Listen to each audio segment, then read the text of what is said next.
बिस्मिल्लाहिर्रहमानिर्रहीम। ग्रोथिंग चैनल देखने वाले मुअज़्ज़िज़ नाज़रीन ग्रामी, अस्सलामु अलैकुम। नाज़रीन ग्रामी, शादी एक ऐसा खूबसूरत एहसास है जिसका कोई मुकाबला नहीं। शादी दो लोगों के मिलाप का नाम ही नहीं, बल्कि इसमें दो ख़ानदान एक ऐसे खूबसूरत रिश्ते में बन जाते हैं जो दुनिया भर से ज़्यादा काबिल एहतराम रिश्ता होता है। लेकिन नाज़रीन ग्रामी, अक्सर औक़ात हमारे माशरे में लोग अपनी बेटी या बेटी की शादी करते वक्त कुछ ऐसी गलतियां कर बैठते हैं जो बाद में उनकी बेटी या बेटे के लिए एक भारी नुकसान का बायस बनते हैं। आज की इस वीडियो में हम आपको सूडान में पेश आने वाला एक ऐसा सच्चा वाक़या बताने जा रहे हैं जिसे सुनकर आप भी परेशान हो जाएंगे और ज़िंदगी में कभी भी आप भी ऐसी गलती ना करेंगे।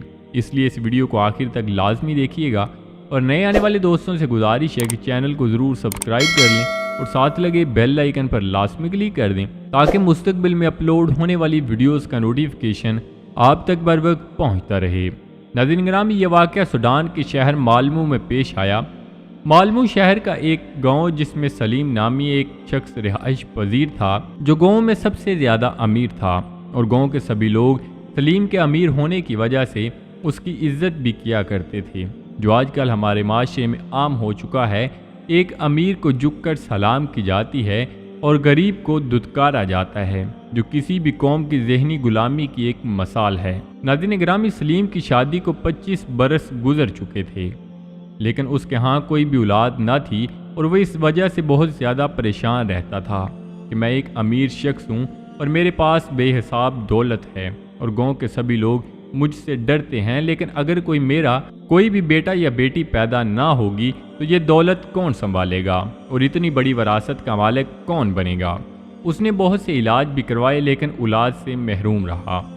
आखिरकार उसने फैसला किया कि वो किसी यतीम खाने से बच्चा लेकर आएगा और उसे अपना मानकर उसकी परवरिश करेगा, जो उसकी वरासत का मालिक बन सकेगा। आखिरकार वो एक दिन दोनों मियाँ बीवी एक यतीम खाने में चले गए और वहाँ से उन्हें एक 2 साल की बच्ची मिली जिसे लेकर वो खुशी खुशी घर आ गए। अब सलीम पूरा दिन घर में रहता और अपनी बेटी की खूब खिदमत करता, उसकी हर ख्वाहिश पूरी करता। सलीम ने अपनी उस बेटी को अच्छा पढ़ाया और माशरे में एक इज्जत से नवाजा। इसी दौरान अब सलीम की बेटी की उम्र भी बढ़ती जा रही थी, तो सलीम ने एक दिन अपनी बीवी से मशवरा किया कि वो अब इसकी शादी कर दें ताकि वो अब अपने घर में हंसी खुशी ज़िंदगी बसर कर सके। सलीम ने अपनी बेटी के लिए रिश्ता ढूंढना शुरू कर दिया। वो ख़ुद भी बहुत ज़्यादा अमीर था और वो चाहता था कि जिससे मेरी बेटी की शादी हो वो भी कोई अमीर शख्स हो। आखिरकार मुसलसल 1 माह तक सलीम रिश्ता ढूंढता रहा और उसे शहर में एक बिजनेसमैन लड़का पसंद आ गया जो बहुत ज़्यादा अमीर था। सलीम ने फैसला कर लिया कि वो अपनी बेटी की शादी इसी लड़के से ही करेगा। रिश्ता तय हो गया और शादी से पहले सलीम ने बहुत सारा जहेज़ भी जमा कर लिया जो अपनी बेटी को देना था। रिश्ता तय होने के 1 माह बाद सलीम ने अपनी बेटी की शादी उस बिजनेसमैन लड़के से कर दी। अपने इलाके की सबसे शानदार और बड़ी शादी करके सलीम ने अपनी बेटी को रुखसत कर दिया। शादी की पहली ही रात सलीम की बेटी कमरे में अकेली बैठी थी कि एक लड़का कमरे में दाखिल हुआ जो एक आंख से माजूर था और बदसूरत भी लग रहा था। वो लड़की उसे देखकर बहुत परेशान हुई क्योंकि उसने अपने शोहर को शादी से पहले देखा हुआ था जो निहायत खूबसूरत नौजवान था। अभी वो इसी सोच में गुम थी कि वो लड़का उसके करीब आया और वो नशे में धुत था। उसने सलीम की बेटी को ज्यादती का निशाना बना डाला। सलीम की बेटी बहुत ज़्यादा चीखी चलाई लेकिन उसकी मदद को वहाँ पर कोई भी ना आया और ऐसे ही रात गुजर गई। सुबह हुई, वो लड़का कमरे से बाहर गया तो जल्दी से उस लड़की ने अपने बाप को कॉल की और सारी कहानी से आगाह कर दिया और ख़बरदार कर दिया कि मुझे जल्दी से यहाँ से ले जाएं वरना मैं अपनी जान ले लूँगी। सलीम ने अपनी इज्जत को मद्देनज़र रखा और कोई भी बात किसी को बताए बगैर ही बेटी के पास चला आया। तो जब दुल्हा के अब्बा ने इतनी सुबह आने की वजह पूछी तो सलीम ने कहा कि मेरी बीवी बेटी की जुदाई में बहुत ज़्यादा बीमार हो गई है और आपसे दरख्वास्त है कि बेटी को 1 दिन के लिए मेरे साथ भेज दें ताकि ये उसे मिल सके और 1 दिन के बाद आप उसे वापस ले आइएगा। सलीम ने अपनी बेटी को साथ लिया और घर वापस आ गया।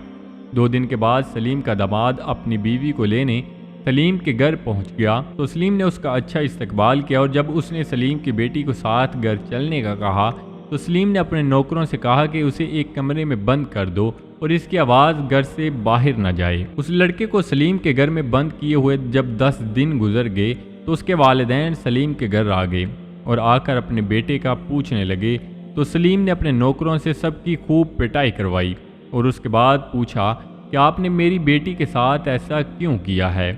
تو لڑکے کے باپ نے کہا کہ یہ دونوں بھائی ہیں اور ایک بزنس مین ہے جس سے آپ نے اپنی بیٹی کی شادی کی ہے۔ اس کو اور بھی بہت زیادہ رشتے آتے تھے لیکن دوسرا معذور بھی ہے اور نشے بھی کرتا ہے، اس لیے اس کو کوئی بھی اپنی بیٹی کا رشتہ نہ دیتا تھا، اس لیے ہم نے اسے پہلی رات اندر بھیجا تھا تاکہ وہ لڑکی سے زیادتی کرے اور پھر اس لڑکی کے والدین اپنی عزت بچانے کے لیے اپنی بیٹی کا نکاح اس سے کروا دیں گے۔ سلیم نے جب یہ بات سنی تو بہت زیادہ پریشان ہوا اور پولیس کو کال کر کے گھر بلایا اور ان سب گھر والوں کو پولیس کے حوالے کر دیا۔ ناظرین گرامی، ہم اکثر اوقات اپنی بیٹی کی شادی کرتے وقت یہ غلطی کرتے ہیں کہ ہم ایک ایسے انسان کو ڈھونڈتے ہیں جو بہت زیادہ امیر ہو، لیکن ہم اس انسان کو نہیں ڈھونڈتے جو شریف اور مفلس انسان ہو، اور ہم جب اپنے بیٹے کی شادی کرتے ہیں تو یہ توقع رکھتے ہیں کہ وہ بہت سارا جہیز لے کر ہمارے گھر آئے، حالانکہ یہ سب باتیں زمانہ جاہلیت میں پائی جاتی تھیں اور یہ باتیں ہمارے معاشرے میں ایک فیشن بن چکا ہے۔ ایک غریب کی بیٹی گھر پر بوڑھی ہو جاتی ہے صرف اس لیے کہ غریب کے پاس اتنے پیسے نہیں ہوتے کہ وہ اپنی بیٹی کو جہیز دے کر اس کی شادی کر سکے۔ اس لیے اگر ہم خود کو مسلمان کہتے ہیں تو ہمیں حضور پاک صلی اللہ علیہ وآلہ وسلم کی سیرت مبارکہ پر چلنا ہوگا اور ان کے مطابق چل کر ہمیں زندگی گزارنا ہوگی، تبھی ہم خود کو مسلمان اور حضور پاک صلی اللہ علیہ وآلہ وسلم کا امتی کہہ سکیں گے۔ اللہ پاک سے دعا ہے کہ اللہ پاک ہم سب کو حضور پاک صلی اللہ علیہ وآلہ وسلم کی سیرت مبارکہ پر چل کر زندگی بسر کرنے کی توفیق عطا فرمائے، آمین۔ تو جی ناظرین، یہ تھی ہماری آج کی ویڈیو، امید کرتے ہیں آپ کو ضرور پسند آئی ہوگی۔ ویڈیو کو لائک کر کے دوستوں کے ساتھ شیئر کرنا مت بھولیے گا اور چینل کو ضرور سبسکرائب کر دیجیے گا تاکہ مستقبل میں اپلوڈ ہونے والی ویڈیوز کا نوٹیفیکیشن آپ تک بر وقت پہنچتا رہے۔ تو جی ناظرین، ملتے ہیں ایک نئی ویڈیو کے ساتھ، اپنا بہت سارا خیال رکھیے گا، دعاؤں میں یاد رکھیے گا۔ اللہ نگہبان۔